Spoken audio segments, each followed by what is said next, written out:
Like ఫైబ్రాయిడ్స్‌కి చాలామంది ఒక ఇది ఉంటది మిత్ లాంటిది. ఫైబ్రాయిడ్స్ ఉంటే యూట్రస్ బల్కీగా అయిపోతది అనేసి. నిజమా అది? అంటే ఖచ్చితంగా బల్కీ అవ్వాలి అనేది ఉండదు. యూజువల్లీ చూసుకుంటే ఇప్పుడు మీరు ఇందాక అడిగినట్టు దీనివల్ల లక్షణాలు ఏముంటాయి అని అంటే చాలా వరకు ఒక 40-45% తీసుకుంటే అసలు సిమ్టమ్స్ అనేవి ఉండవు. ఒకవేళ ఉన్నాయి సిమ్టమాటిక్ ఫైబ్రాయిడ్స్ అని అంటే ఏముండొచ్చు అని అంటే పీరియడ్ డిస్టర్బెన్సెస్. అంటే మామూలుగా మీకు నెల పీరియడ్స్ వచ్చినప్పుడు హెవీ బ్లీడింగ్ అనేది ఉండొచ్చు. సో నెంబర్ ఆఫ్ డేస్ హెవీగా ఉండొచ్చు, లేదంటే బాగా బ్లీడ్ అయ్యి క్లాట్స్ పడడము ఇట్లాంటివి ఉండొచ్చు. బాగా సివియర్ పెయిన్, డిస్మెనోరియా అంటాం దీన్ని, బాగా సివియర్ పెయిన్ ఉండడము, డేట్స్ మధ్యలో అంటే మీకు పీరియడ్ వచ్చి మళ్ళీ పీరియడ్ వచ్చే మధ్యలో కూడా బ్లీడింగ్ అయ్యే లక్షణాలు ఉండొచ్చు ఈ ఫైబ్రాయిడ్ వల్ల.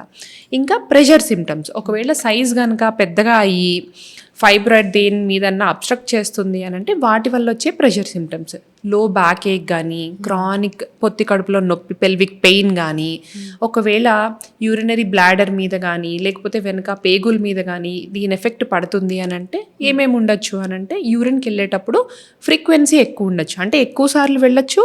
And rare cases the other side also సరిగ్గా ఎంటీ చేసుకోకపోవడము, incomplete emptying of the bladder, and constipation రావచ్చు సరిగ్గా మోషన్ ప్రాబ్లం వల్ల. అంటే ఇప్పుడు మనం జనరలైజ్డ్గా చెప్పాలి అని అంటే ఫైబ్రాయిడ్స్లో కూడా మనకి రకాలు ఉంటాయి అండ్ నంబర్ టైప్స్ ఉంటాయి, నెంబర్ ఉంటుందన్నమాట. సో ఎక్కడ ఉంటుంది మన యూట్రస్లో ఏ పార్ట్లో ఫైబ్రాయిడ్ ఉంది అన్న దాన్ని బట్టి మన లక్షణాలు కనిపిస్తాయి.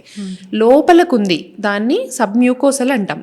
అంటే లోపల పొరలోకి ఆ ఫైబ్రాయిడ్స్ కనుక ప్రొజెక్ట్ అవుతున్నాయి అని అంటే మధ్యలో బ్లీడింగ్ అయ్యే ఛాన్స్, పీరియడ్ మధ్యలో అది ఇన్ఫెక్ట్ అవ్వడము, ఇట్లాంటి లక్షణాలు చూస్తుంటాము.